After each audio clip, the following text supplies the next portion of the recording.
started doing this table talk series, I just thought I wanted to share learning tips with you, since working from the house, working at home is a new norm.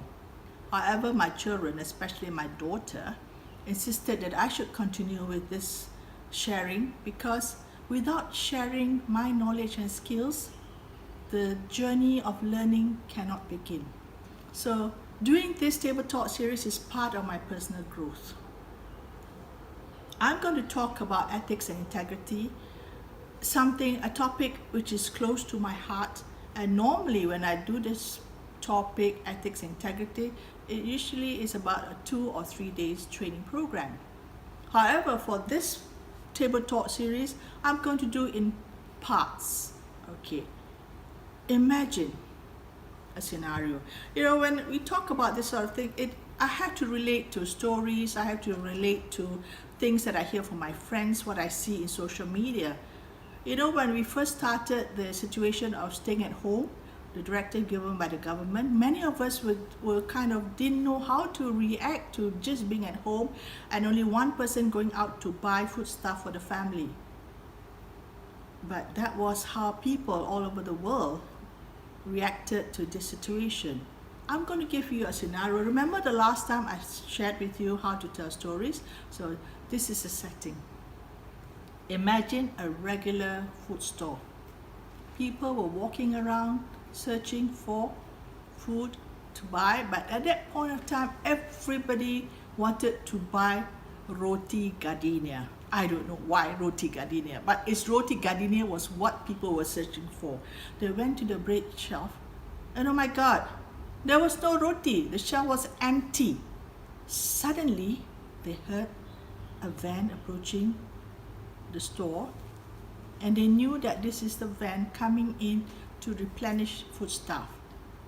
Just imagine this situation. If you're there, you're going to laugh because people froze. The sound of the van is there, and people walked slowly towards the cashier area. Nobody spoke, but everybody, you can see, the purpose of mine was to get to the trolley of bread. As soon as the storekeeper uploaded the roti gardenia into the trolley, oh my God, people scrambled for the loaf of bread. And you can just imagine, some took whatever they could grab hold of, a few took 1 or 2 for their household, and only a minority took only 1 loaf for their household. So imagine the situation. If I were to ask you, looking at this little simple scenario in a food store during a crisis situation, I'm going to ask you this question. What's our shopping ethics? What's our sense of for the common good for people out there versus individualism? Where's our sense of sharing? Are we just me, or is it we? Where's our integrity? I can't answer, but if we are going to discuss this topic of ethics and integrity, it would take a long time, because there's so much to discuss on this, and different people, mind you, have different views about what it is, even though we know the meaning. But I'm going to share a bit of the meaning. But how we react and behave towards this concept is so different based on our own values and beliefs. So when you ask me, what's ethics? Well, if you want to discuss ethics, the origins go back to 550 BC, where we had philosophers like Plato, Aristotle, Seneca, Confucius, and so many of our Muslim scholars. And right now, if I'm going to talk about ethics, I'm going to use a reference made by the Ethics Resource Center from the United States, whereby it talks about our tingkah laku, the standards of conduct that guide decisions and actions based on our core values. Then what about integrity? Integrity, if you follow Collins Paperback Dictionary, Glasgow, UK, 2002, it defines integrity as the quality of high moral principles. So friends, this is only the beginning of the discussion on ethics and integrity. Wisdom is knowing the right path to take. Integrity is taking it. Integrity is knowing what's important to me, to you, and living to our actions and thoughts accordingly. So friends, that's all for today. The last time when we spoke of this topic, I shared with you the origins of ethics and a definition of what is integrity. You recall? Okay, let me say it again. I mentioned that integrity is the quality of high moral principles. If you take the word integrity, actually it has some origins way back to structural integrity. So if I want to share a little bit more the meaning of integrity, it comes from two words. One is integer. What is integer? Integer means it's a whole number, it's complete, it's wholesome. And the second word for that is integration, which means unity. So when we put those two words together, integer and integration, we have integrity. And integrity is something like a virtue. To understand more about this meaning of integrity as a virtue, I like to break it up into 4 parts. One, I would like to say is something like, how should I put it? Maintenance of identity, meaning to say that you are true to your commitment. When you're given something, it becomes part of your commitment, your amanah. Secondly, it is an integration of self, meaning to say that when we talk of integrity as a virtue, you are guided by a higher order. You are congruent to your values. Sometimes you say, I'm a good person, and you think that's already a person of integrity. But that's only the benchmark, that's standard. So for you to be truly a person of integrity, you have to work towards a higher order. Thirdly, when we talk about integrity as a virtue, it is serving a moral purpose. Remember I said that it originated from structural integrity. After the Industrial Revolution, they have added moral soundness into the definition, meaning to say that when you are a person of integrity, you are doing what is best. That means you are not only working honestly, but you are working with sincerity. Our commitment, our objective, our purpose is to serve.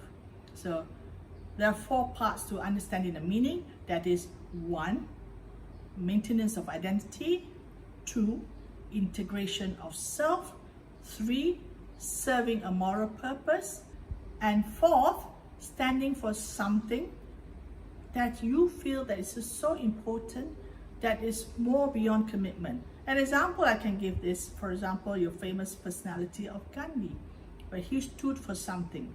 He stood for having, he fasted against the British rule. He respected their values, but he did not promote violence. It was more of civil disobedience. So if you are to ask me how to apply this, friends, this is an enigma we have to work with. Meaning to say, different people will have different views. For me, we have to ask ourselves this: am I a doer? Am I a watcher? Am I a thinker? Or what? Is it enough to say, I want to do this, but I don't do? So it has to be say and do. Remember, it has to be wholesome, it has to be integrated. So when you say something and you take integrity as a virtue, it has to follow up with actions, words with actions. And only those who do this will make a difference. Because at the end of the day, we get to decide our life to be. It is so important for us moving ahead, especially now as we bid farewell to the holy month of Ramadan, to welcome the month of Shawwal, I have done a lot of self-reflection. All the major religions advocate the same universal golden rules, the fundamental moral principles. Meaning to say, what we don't want others to do on us, do not do to others. So this is important. In Islam, it says that no one is a believer until he desires for his neighbor what he wants for himself. So to me, I will always remember the words of my late parents who said that we make a living by what we get, but we make a life by what we give. Living a life of integrity, I agree with many, it's not easy. There are a lot of challenges, there are a lot of things that we need to consider to be congruent, to be consistent. That is what we mean by having a life of integrity. I will not say it's easy, my friends, but over the years, it takes a lot of our own self-affirmation, a lot of self-discipline, and integrity to me, if you take the two words again, it's integer, it's integration, then we have integrity, be consistent, be congruent. It's like always do what is right when no one is watching us. That is what it means to have integrity, the value of integrity. Oh dear, I know it sounds a bit solemn. Yes, it is solemn because when I talk about this topic, I cannot be but solemn. And it reminds me a lot of famous quotes, famous stories that I hear, that there are a lot of challenges. One story that I like to share with you is this. If you can do something without asking for anything in return, you have achieved that. You have achieved by being consistent, by being congruent, by living to a life of integrity. Tomorrow, friends, we'll be celebrating Eid al-Fitr. It'll be a celebration of joy with family and with friends. But I guess you know this year it's going to be different because we are celebrating only with our own family. We will be doing something that's not the norm. Welcome back to another episode with me, and for today, it's going to be part 3 of our topic on ethics and integrity. Before I move on, during one of my readings, I'd like to share this that I discovered in a newspaper survey done somewhere back in 2005, and it was done again in 2012 when they interviewed respondents who were the younger generation, meaning the youth and the children. I was amazed with the results. There were questions that were posed in the survey, for example, like if you found lost items like money, what would you do? Surprisingly, majority of the respondents said they won't go to the police to report this. I wonder why. And then again, a lot of the respondents, especially students, said that it's okay to accept bribes. Wow! I was so amazed with the responses made by these young people. During my training sessions with the younger generation, especially students, I posed the same question to them, and this is what I got from them.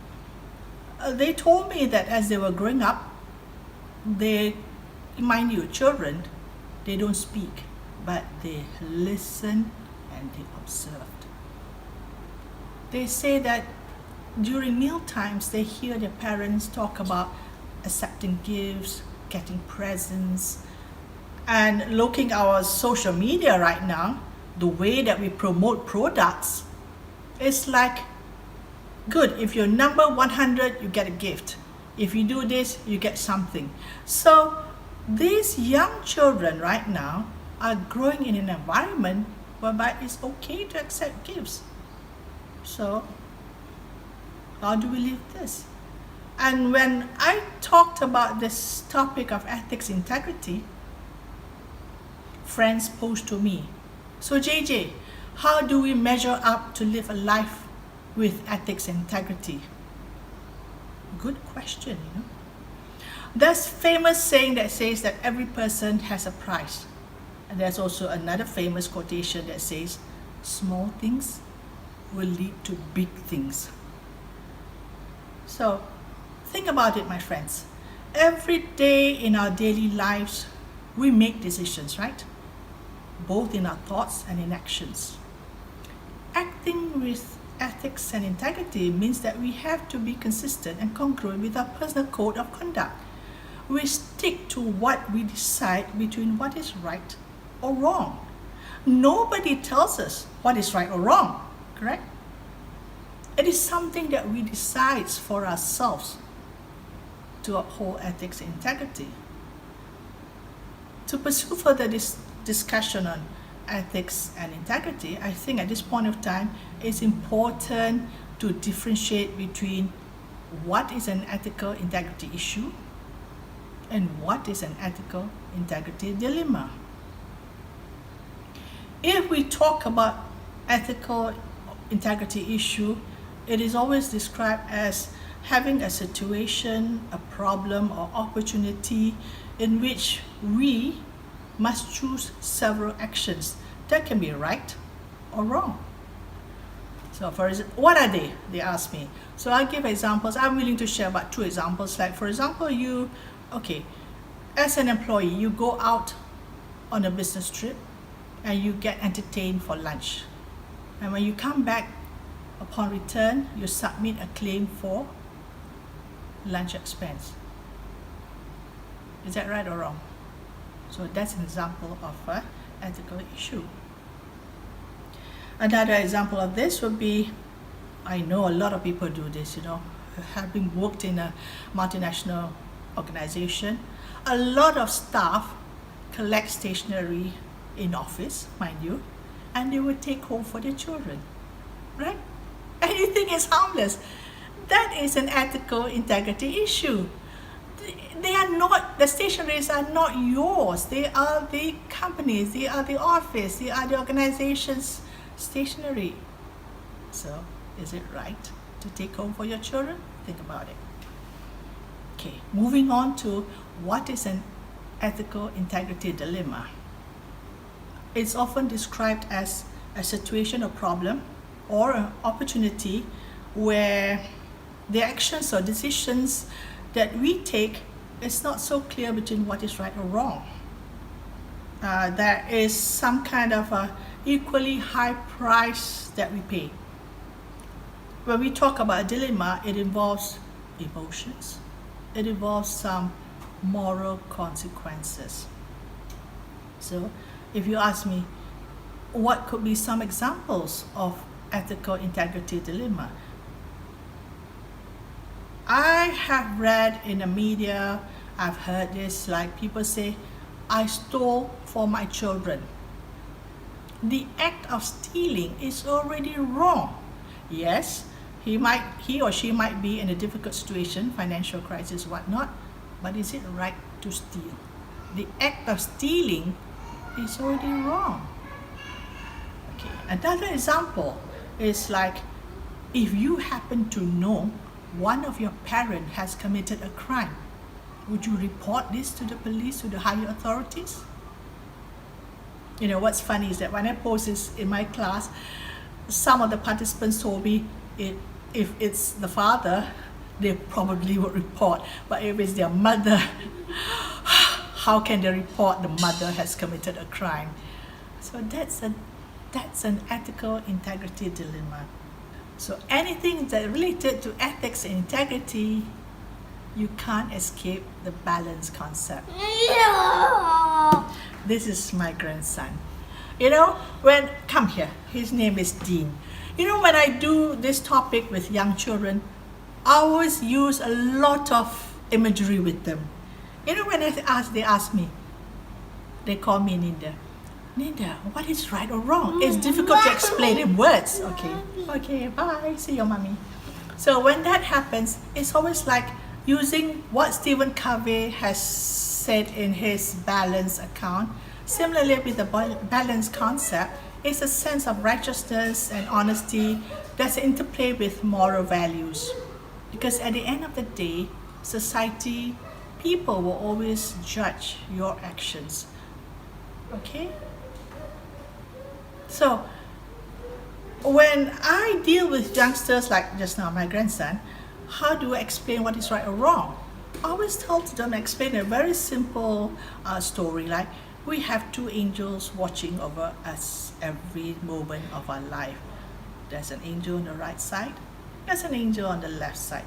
You know, in NLP, we always say, oh, go away, all of the negative thoughts. So when I talk about this with youngsters or children, I'll say that in a balanced concept, what do you want more in life?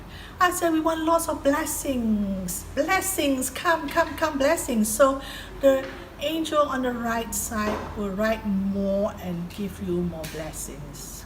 Write more of your good deeds and give you blessings. So what happened on the left shoulder? I'll tell them that, tell the left side, go away, I don't want to do wrong things, I don't want to do naughty things. So that the angel on the left side will not be writing all the wrongdoings. I know, but usually in training we have to use that concept of VAK, visual, auditory, kinesthetic. It works. So they understand we have to keep all this concept not so big items for them to comprehend, to digest. Make it simple. So looking at what we have right now, I admit, friends, it's very, very challenging indeed to make hard decisions, as there will always be hard consequences. But it's important for us to live a life with ethics and integrity because we need to maintain relationships and we need to be at peace with our own conscience. Think again of the many behaviors that we see in life today. I pose this question to you. How open is open? What is compliance? Especially right now in this pandemic situation. How many people comply with the rules, with the SOPs? How many defy the rules and SOPs? And again, who should know what to know? I can't give you the answer, my friends. It's for you to ask yourself. What will be your thoughts and your actions? My late father always said to me that there are no mistakes. There are only decisions. So friends, question posed to me was, how do we measure up to live a life with ethics and integrity? The only thing is that integrity starts with I. So you need to ask yourself. Welcome friends, apa khabar, which means how are you? This is JJ checking in, and we're going to continue to discuss the topic of ethics and integrity. Before that, friends, let us pray for all the people in the world for health, safety and peace, regardless of race, religion, gender, and nationality. In my previous episodes, I have mentioned that to live a life with integrity is very challenging. I concur with a lot of my friends on this statement and getting a lot of feedback on this. Yes, it is very challenging. However, it is not impossible. We just have to be consistent and congruent with our own value system and belief system. So before we can move on, people ask me, yes, JJ, you say it's very challenging. I agree. But how can we sort of embrace and internalize the concept of ethics and integrity in our daily lives, both personal level as well as a work level or official level? How can we do this for ourselves, for our family, for society at large? For this to happen, I strongly feel that there are 3 stages that we have to go into to understand our roles and expectations, how to live this life with integrity. For example, I say stage 1. Remember we talked about our value system? This is the stage where we uphold our own values. Do we know what's the most important values that we subscribe to? That is very important. And I said last time, if we know at least 3 or 5 of the most important values that we can live with it for the rest of our life, that is very good, because it helps us both in the thinking and decision making process. Because this is where we sort of become aware, we become conscious of our own values. Sometimes people don't realize what's the most important values in life for themselves. Having done the awareness stage, we move into the second stage. This is what I call conviction stage. Conviction, because this is where the values become consistent in our daily lives. We believe in those values and we can develop integrity and trustworthiness in ourselves and others. How do we do that? Because sometimes we go through life, we experience what is right, what is wrong, what is true, what is false. And once we are convinced that we know the differences, we move on. This is so important because you have to believe in all those things first before you can move outside. And the state that I feel that we live a life with integrity is when we ourselves become the role model. What do we mean by role model? Meaning to say that this is a stage where we are ready to inspire trust to others. And therefore we can demonstrate integrity always, because we all know that you can't buy trust, but we can build and earn trust.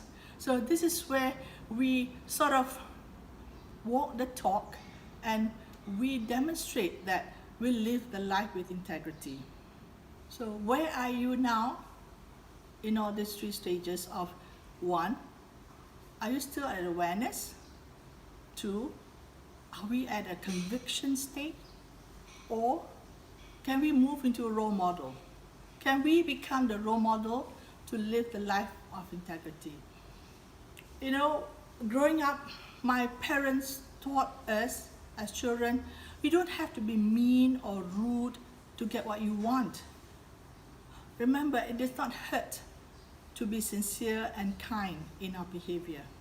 And I strongly believe that, because all major religions in the world teach us to be honest, because it is the right thing to do.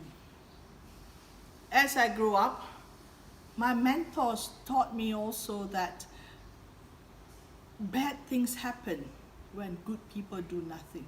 I will always remember this advice, because when you know something is bad and you just keep quiet, things become worse. But if we do good things, we become the good people to change what is bad, that is an indication that you are convinced that your values can be positive and you can become the role model that people want you to be, walking the talk. And this is a bit to share, you know, when I was growing up the way back, because I know I always share stories way back in the 60s and 60s especially, before the advent of TV and technology, lunches and dinners will always be a family affair. I always remember the fact that my mother, she will apportion the food into our plates. And from that act or her behavior of putting food in our individual plates, we learn the concept of sharing and fairness. And this is something that as I grew up, I have my own family, I demonstrate this, I become the role model of what I learned from my parents, especially my father and mother, teaching us the values of sharing and being fair. So that is good in terms of our family upbringing. Those are the values that I learned, that I bring along with me when I have my own values. So friends, living a life with integrity is possible. It can happen. And I strongly believe so, because we subscribe to the value that the reward for a good deed is the good deed that follows it. I repeat, the reward for a good deed is the good deed that follows it. So friends, thank you for watching. JJ checking out.